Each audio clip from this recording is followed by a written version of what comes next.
Hi there, folks. In this video I'd like to do a bit of a review of the LoadAll and LoadAll 2 machines, and specifically I would like to do kind of a pro and cons of this machine versus some of the other options that are out there on the market for shot shell loaders. Now, I've got a couple of videos up showing the loader, the hand tool box sets, and there's been quite a bit of interest in those videos since they've been posted. And inevitably somebody on those videos will ask where they can purchase one of those old tools, and unfortunately the only option is to get one second-hand because they haven't been produced for a long time.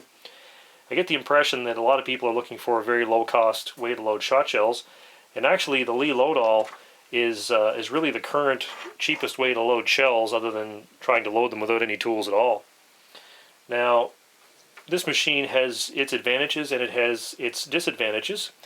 And by way of addressing my experience with these machines, I can tell you that I've had a lot of years of experience using the LoadAll. In fact, this particular machine here was one that I purchased probably in the mid-1980s, and I purchased it at my local hardware store, and I've had it ever since. Now, I haven't used it very much in the last few years because I have moved on for the most part to using mech loaders.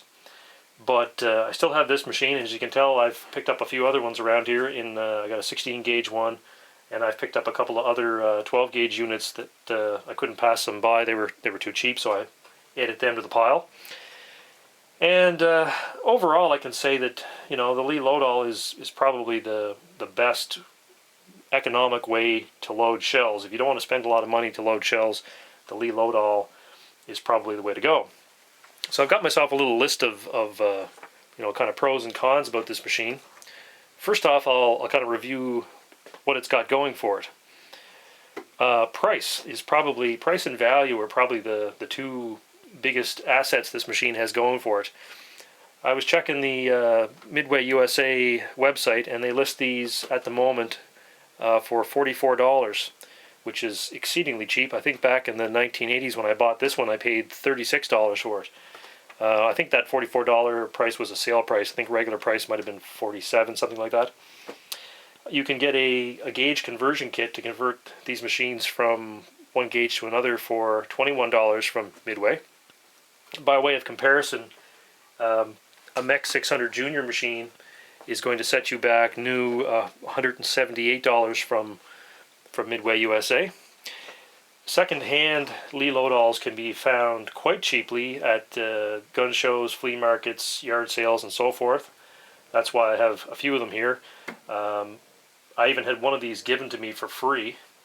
You can't get much cheaper than that. Actually, this particular machine here is basically in almost new condition, and it was given to me. It was quite dirty and had some rust on the linkages, but after being cleaned up and so forth, it's as good as a new one as far as I can tell. That if it loaded any shells, it was very few. Another advantage to these machines is the fact that they come with a full set of powder and shot bushings. Now this is the charge bar that comes with these, a very lightly built looking thing, and it has a place for the shot bushings, and the shot bushings go in the machine over there, and the powder bushings go on the other side. There's a tab there. That's where the powder bushings go. And these, like I said, come with a full set of bushings, and that's quite a savings as far as outlay. If you purchase a mech loader, you're going to end up buying either an adjustable charge bar or a number of bushings, which can range, I think, a couple of dollars each, $2, $3, $4, depending on where you buy them for each bushing.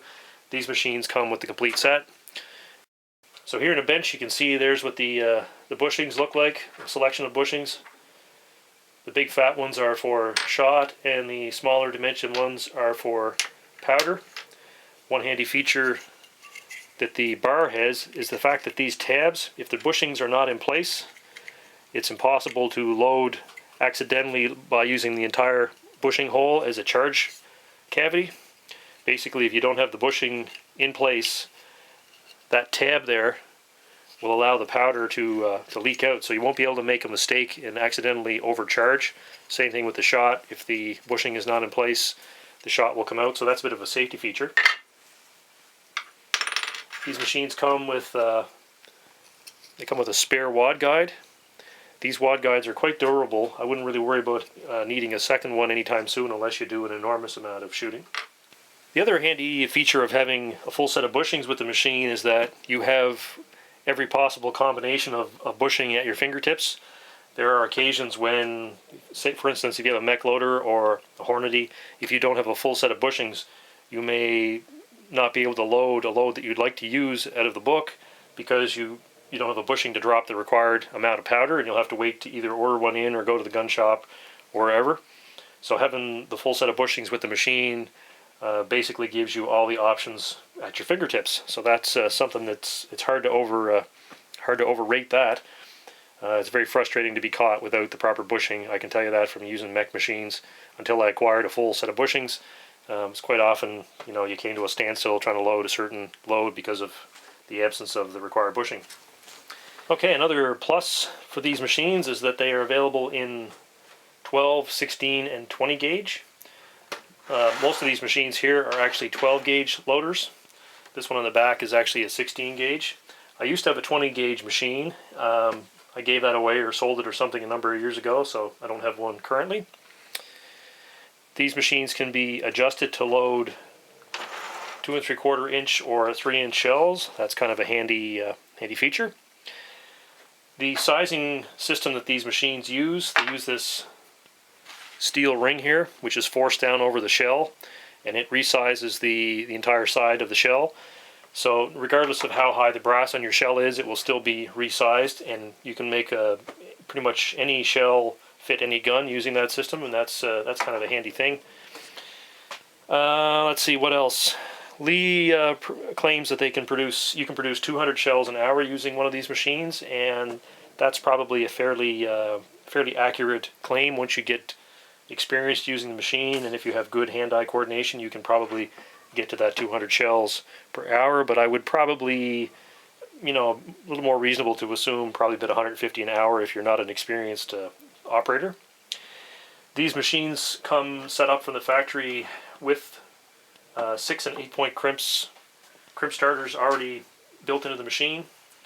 So you can see this is the crimping station on the machine here. There are two crimp starter stations.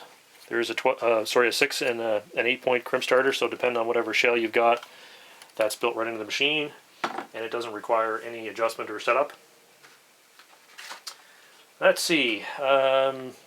Next positive thing about these machines, the hoppers are quite easy to fill.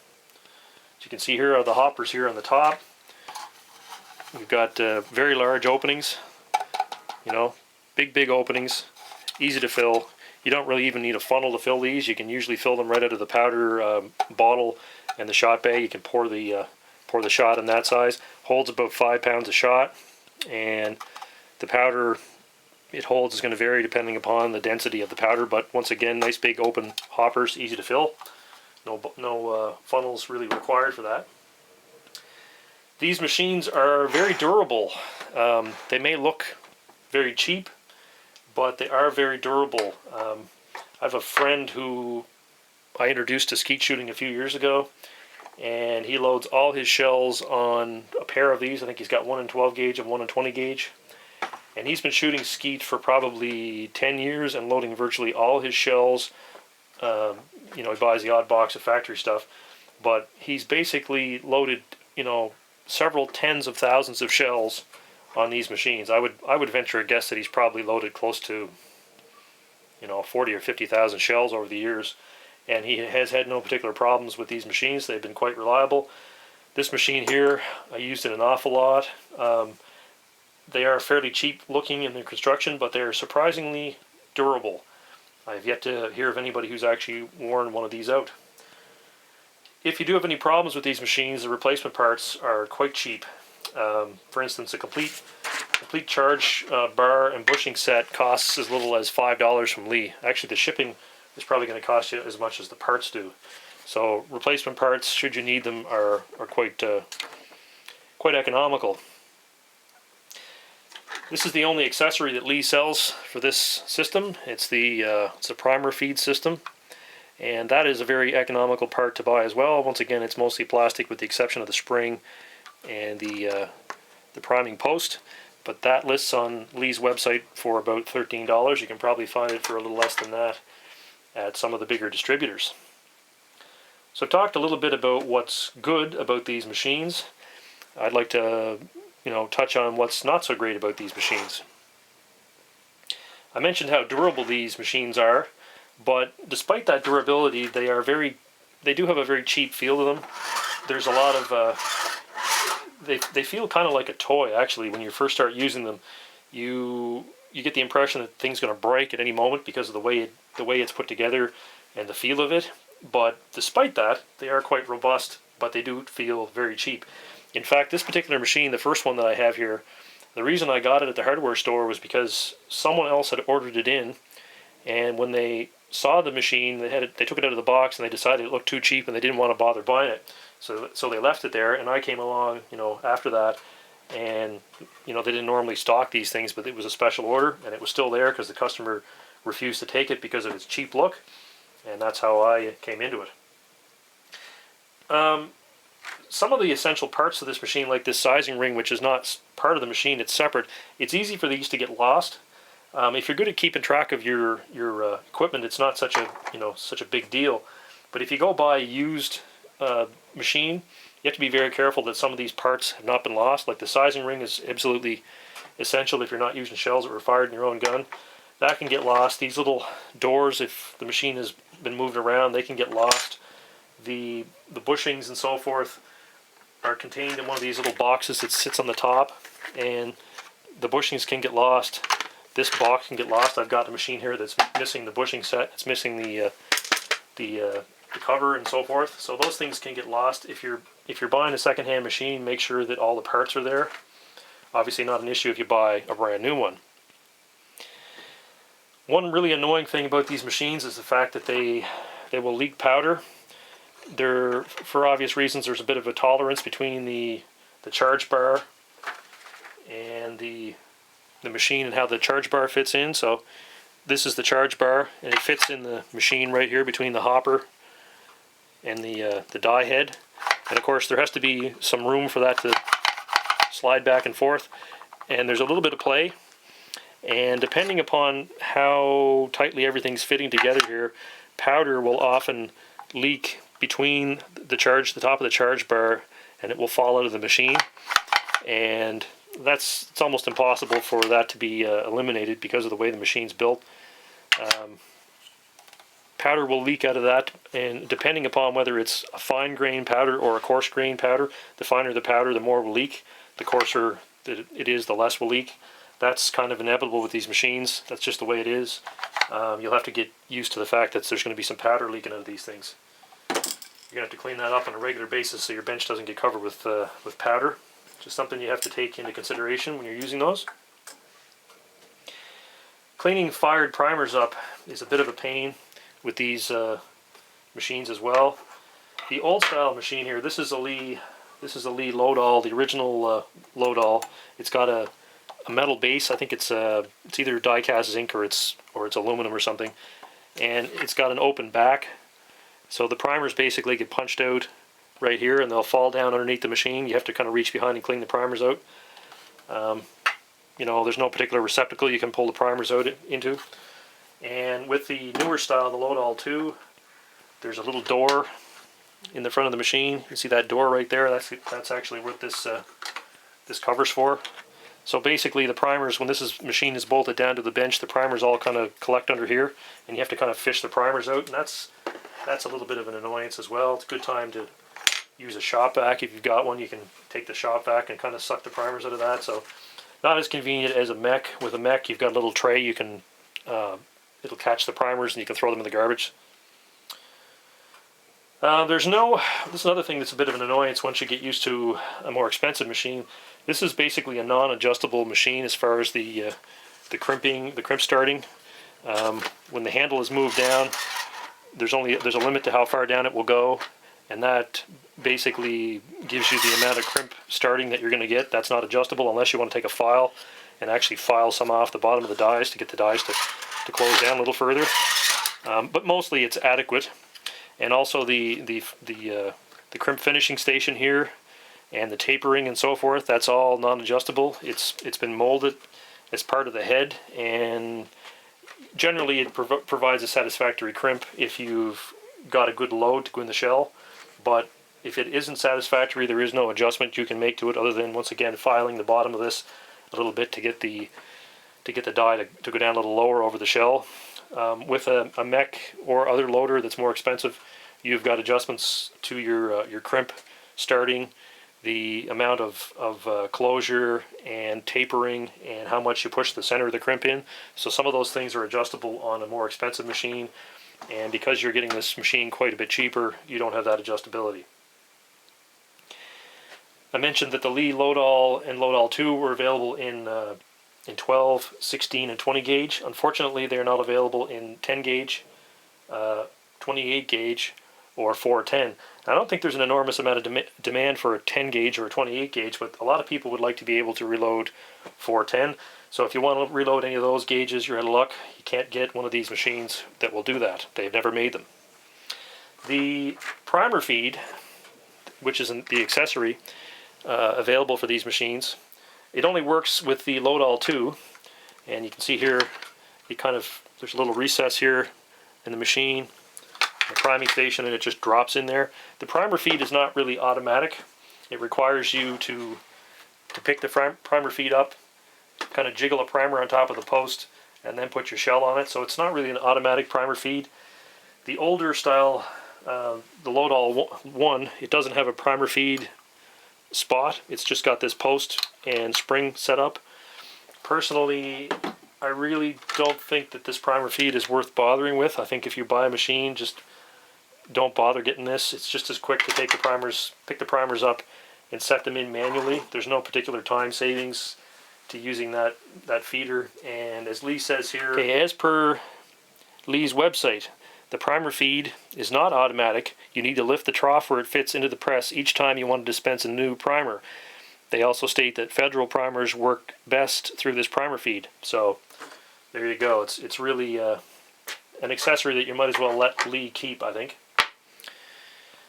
And my final kind of complaint about these machines is the fact that they are really difficult to empty out when you're finished with them. Now, if you've got the shot full, you've got the powder full, and you want to empty the machine out before you put it away, maybe you want to change loads, you want to change the amount of shot you're dropping, the amount of powder you're dropping, different kind of powder.